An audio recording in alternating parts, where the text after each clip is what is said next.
कराची के बल्दियाती इंतखाबात के नताइज का ऐलान हो गया है, जिसके तहत पीपल्स पार्टी पहले नंबर पे, दूसरे नंबर पे जमात इस्लामी और तीसरे नंबर पे पीटीआई के उम्मीदवार कामयाब हुए हैं। और कमाल ये कि 1970 में पाकिस्तान में पहली दफ़ा वन मैन वन वोट का आगाज़ हुआ। फिर 73 के कॉन्स्टिट्यूशन के तहत पाकिस्तान में इलेक्शन हुए हैं। और कमाल की बात है, और ये कराची वाला बल्दियाती समेत आज तक एक इलेक्शन नहीं हुआ जो इलेक्शन हो और उस पर जो हारने वाला मान जाए कि ये फेयर और फ्री इलेक्शन थे और नताइज के बाद अपना काम शुरू कर दें, लोगों का जो वादे किए वो पूरे करें। तो कराची का इलेक्शन जो है बिल्कुल वो 2018 हो, वो 2013 हो, वो 2008 हो, बिल्कुल वही नताइज निकले हैं जिसमें पीपल्स पार्टी के पास सबसे ज़्यादा नशिस्तें हैं। पीपल्स पार्टी क्योंकि सिंध में हुकूमत कर रही है, वो आराम से ठंडे होकर बैठे हैं। और जो पार्टी सबसे पहले जो जमात इस्लामी और पीटीआई जो दो बड़ी जमातें हैं, दोनों ने इल्ज़ाम लगा दिए धांधली का। दोनों ने कहा कि हम इलेक्शन कमीशन के पास भी जाएंगे, हम अदालतों में भी जाएंगे, हमारे पास धांधली हुई है। तो इस वीलॉग में मैं यही बात करूँगा कि हमारा मसला क्या है, पाकिस्तान कहाँ फंसा हुआ है, ये किस किस्म की दुनिया की जमहूरियत है जिसमें हर इलेक्शन हो, वो बल्दियाती इलेक्शन हो, वो सूबाई इलेक्शन हो, वो कौमी इलेक्शन हो, वो सेनेट के इलेक्शन हो, एक इलेक्शन नहीं हम आज तक करा सके जिससे पाकिस्तान की कौम को ये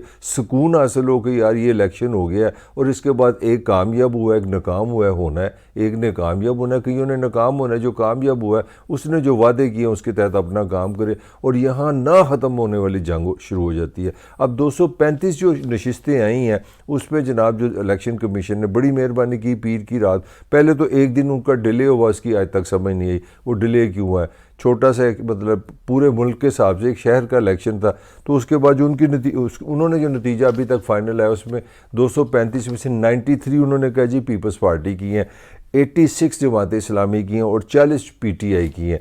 चलो बात होगी। अब लेटली आते हैं। सबसे पहले जमात इस्लामी के जो कराची के अमीर हैं, जो ख़ुद भी मेयर के कैंडिडेट हैं, हाफिज़ नईम साहब, उन्होंने सीधा कह दिया, उन्होंने कहा जनाब मेरी जो हमारे पास जो कैलकुलेशन है ना 100 से ऊपर है, ये हमारी नशिस्तें नहीं है, ये जो हमें बताया जा रहा है ये हम नंबर 1 है, हम पीपल्स पार्टी से आगे हैं। यानी कि पीपल्स पार्टी की जो 93 की सीटें हैं हमारी अपनी 93 से ज़्यादा। वो कहते हैं मेरे पास प्रूफ है हमारी सीटें 86 नहीं है, हम कराची की नंबर 1 पार्टी, हमें नंबर 2 बनाया गया है और मैं किसी सूरत किसी किस्म की कोई नेगोशिएशन नहीं करूँगा मेयर बनाने के लिए पीपल्स पार्टी के साथ। मैं अदालत में जाऊँगा, मैं इलेक्शन कमीशन में जाऊँगा, ये उनका बयान है। और मैं दूसरी तरफ उनके अपना अली जैदी हैं पीटीआई के, उन्होंने कहा जी कि 35 के करीब हमारी जो यूसी हैं वहाँ पर हमारे साथ धांधली हुई, हमारी 40 सीटें नहीं हैं। तो जो दो मेजर पार्टियाँ दोनों ने कह दी यहाँ पर धांधली हुई है और उस धांधली में उन्होंने इनडायरेक्टली और डायरेक्टली उन्होंने पीपल्स पार्टी पर इल्ज़ाम लगाया, उन्होंने इलेक्शन कमीशन पे तनकीद किया, उन्होंने इदारों पे तनकीद किया।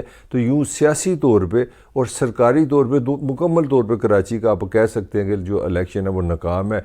जब नाकाम इसलिए कि जब आपकी बड़ी बड़ी 3 जो मेन पार्टी उसमें कामयाब हुई हैं, तीनों ने कह दिया कि जनाब, बल्कि पीपल्स पार्टी भी शामिल है, उन्होंने भी कहा कि हमारे भी कई कैंडिडेट हैं, उन्होंने भी एतराज़ किया। और चौथी जो भी मैंने जिक्र ही जिसका नहीं किया एमक्यूएम का, एमक्यूएम जो एक बहुत बड़ा कराची का एक पॉलिटिकल सच है, उसके भी अगर 2 भी हम पोर्शन कर लें, एमक्यूएम लंदन उसने तो खुल के कह दिया ताउस है कि जी बाइकाट करो। वो बाइकाट की वजह से आपको नज़र भी आ रहा है वहाँ पे टर्नओवर भी कम हुआ है। और जो दूसरी नई एमक्यूएम पाकिस्तान है उसने कहा जी हम दस्तबरदार हो रहे हैं, हम बाइकाट का लफ्ज़ उन्होंने इस्तेमाल नहीं किया। तो एक मज़ेदार सी कॉमेडी, अगर आप 5 की 5 सियासी कुव्वतें को देख लें तो सबका एतराज़ है कि इलेक्शन फेयर और फ्री नहीं हुआ। तो असल जो मैं समझ रहा हूँ, जो मेरा वीलॉग पर आज का मौजू है कि ये कैसा डेमोक्रेटिक माशरा है, ये कैसी रियासत है और ये रियासत 11,000 अरब रुपए से चलती है। ये 11,000 अरब से ये फ़ौज पालती है, ये रेंजर्स पालती है, ये पुलिस पालती है, ये इंटेलिजेंस एजेंसीज पालती है, ये इलेक्शन कमीशन पालती है। इसलिए सरकारी इदारे बनते हैं ताकि सियासी अमल जो वो गलत हो, सही हो, जज्बाती हो, वो एक दूसरे से लड़ते रहें, ये न्यूट्रल रहें। ये ऐसा निज़ाम रखें जिसमें एक फेयर और फ्री इलेक्शन हो जाए। और इतनी बड़ी रियासत, दुनिया की 5वीं बड़ी पॉपुलेशन, एटम बम इसके पास है, इसके सारे करने के बावजूद ये एक इलेक्शन ही हमारे दे सके। ये सारा हमारा जो सरकारी निज़ाम है ये इतना बड़ा लम्हा फ़िक्रिया है मेरे ख्याल में। अगर इस पर ना सोचा गया तो मेरा ख्याल है पाकिस्तान का जो सारा मुस्तकबिल ख़राब हो रहा है उसकी सबसे बड़ी वजह ये होगी है कि हमारा आज तक इलेक्शन पे एतबार ही नहीं है। हमारे यहाँ इलेक्शन सिर्फ उसका होता है जो जीतता है, जो जीत गया उसके लिए इलेक्शन फेयर है, जो खारिज है वो उसके लिए इलेक्शन नहीं है। तो इसी तरह ये कराची की जो सूरत हाल है, इसको आगे थोड़ा सा होके चलते हैं। इसमें जो सबसे बड़ा मसला नज़र आ रहा है वो ये नज़र आ रहा है कि जब आपने इसको फेयर और फ्री इलेक्शन ही तस्लीम नहीं किया तो आप वहाँ से पीसफुल हो ही नहीं सकते।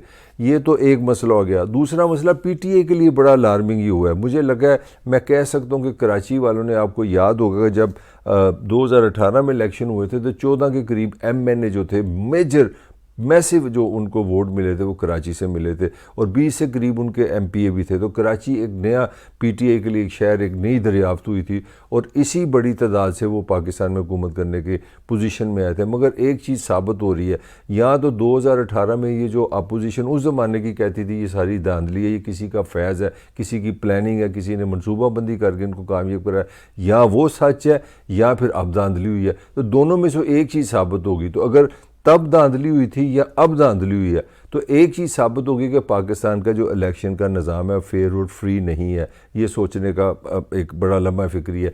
दूसरी तरफ जो खान साहब के लिए एक सोच है, खान साहब ने खुद भी माना कि मेरी पार्टी अच्छी ऑर्गेनाइजेशन नहीं है, हम ऑर्गेनाइज नहीं थे इसलिए हम लोगों को, वोटरों को बाहर नहीं ला सके। तो भाई ये आपका कसूर है और आपको इसकी सज़ा भी मिली है। आप कहाँ, आपका नाम था कि आप नंबर 1 जमात है, आप नंबर 3 पे आ गई हैं। 235 में से आपकी सिर्फ 40 सीटें आपको जो यूसी से मिली है, तो आपके लिए बहुत बड़ा लम्हा फिक्री है। मगर एक और भी पॉइंट है कि जब एक पार्टी ने आपको इतने ज़्यादा एमएनए दिए, एमपीए दिए, तो खान साहब मेरे ख्याल 4-4, 5-5 घंटे के लिए 3 या 4 दफ़ा कराची गए अपने 4 साल दौर में, और उसमें कराची में बेशुमार आफतें आई, मसाइल आए, सैलाब आया जो बारिश की वजह से था, बिजली के बेशुमार मसाइल, गंदगी के मसाइल, और बेशुमार पहले जाके उन्होंने ऐलान भी कर दिया मैं पैकेज दूंगा, बड़ा हैवी अरबों रुपए का पैकेज। फिर इस्लामाबाद आके उन्होंने बताया कि ये पैकेज की तकसीम में कुछ टेक्निकल इशू है, जो वो पैसे होते होते गए। तो वो मेरा हाल है, कराची के लोगों ने गुस्सा भी निकाला है, और पीटीए के लिए एक मैसेज भी है कि अगर आप लोगों को प्यार से, मोहब्बत से जो आप उनसे वादे करते हैं आप उनको पूरे नहीं करेंगे, तो आप पाकिस्तानी वोटर को इस तरह बेवकूफ़ ना समझें, वो आपसे बदला लेगा, वो अपनी बात बदल लेगा। तो ये तो थी अपना उनके लिए पैगाम पीटीए के लिए। जमात इस्लामी के लिए इनकरेजिंग बात यह कि नेमतुल्ला खान एक उनके मेयर थे और उन्होंने काम किया, कराची में कंट्रीब्यूशन उनकी थी, लोगों ने उनको वोट दिए हैं। इसका मतलब है कि पाकिस्तानी वोट जो कराची के लोग हैं वो बाशऊर हैं, वो आपको इनकरेज भी करते हैं। और तीसरी बात मैं एमक्यूएम के वाले से कहना चाह रहा हूँ कि एमक्यूएम की अजीब कॉमेडी बनी है कि जो एमक्यूएम पाकिस्तान है, जब उनको समझ आ गई थी कि वो ऑर्गेनाइज नहीं है, उनका होमवर्क नहीं है, उन्होंने फेस सेविंग के लिए एक नया लफ्ज़ दरियाफ्त कर लिया, हम दस्तबरदार होने लगे हैं। उनको 1-2 दिन पहले समझ आ गई कि हमारी हल्का बंदियाँ जो है ना वो जनाब सही नहीं हुई, हम दस्तबरदार होने लगे, हम इलेक्शन नहीं लड़ेंगे। और उसके पीछे जो कहानी मैं आपको अंदर की खबर बता दूं, वो फ़रोग नसीम साहब ने एक ऑर्डीनेंस लिखा था जिसके तहत सिंध हुकूमत ने वो ऑर्डीनेंस गवर्नर से मंजूर कराना था कि जनाब ये इलेक्शन किसी तरह मुलतवी किए जाए। तो वो हुआ ये कि सीएम सिंध ने वो जो ऑर्डीनेंस था वो गवर्नर को दिए ही नहीं। जो इनकी हो सकता है अंडरस्टैंडिंग थी सिंध हुकूमत की और एमक्यूएम की कि हम इलेक्शन नहीं होंगे, तो उन्होंने 1-2 दिन पहले आके आपको ना आगे जोगा छोड़ा ना पीछे जोगा छोड़ा। और लग रहा है कि एमक्यूएम पाकिस्तान एक प्रेशर में आ गई, उनका होमवर्क नहीं था, वो रेडी नहीं थे।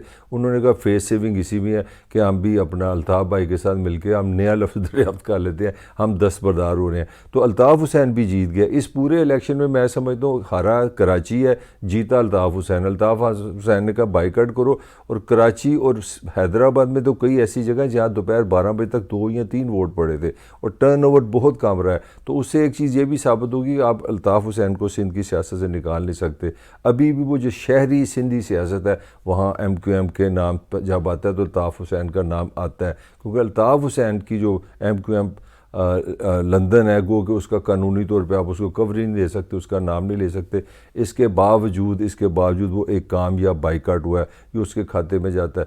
तो मुख्तसर इस सारे वीलॉग की जो कहानी थी कराची में जो हुआ आप सबके सामने बड़ा अफसोसनाक है। सबसे बड़ा शहर है, वहाँ कंसेंसस नहीं हो सका, वहाँ फेयर और फ्री नताइज नहीं आ सके, और इलेक्शन के बाद हमने लड़ाई झगड़ा करना है, इलेक्शन कमीशन में जाना है, एहतजाज होंगे, धरने होंगे, लड़ाइयाँ झगड़े होंगे, अदालतों में केस जाएंगे, और एक चीज़ साबित हो जाएगी कि जो भी मेयर बनेगा वो ताकत से बना है, वो अवाम के वोट से नहीं बना। और ये एक चीज़ आज का लम्हा फिक्रिया यही है कि पाकिस्तान का जो इलेक्शन का निज़ाम है, अगर वो ये चीज़ गारंटी नहीं कर सकता कि आप अवाम के वोट से हुकूमत में आएंगे, ताकत में आएंगे, अवाम के वोट से निकलेंगे, तो इस तरह लोगों का जमहूरियत पे, इस निज़ाम पे ना एतबार होगा।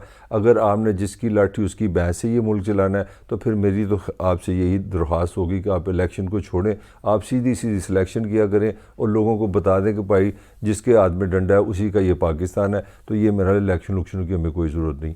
इसके साथ ही मुझे इजाज़त दीजिए। Thank you very much.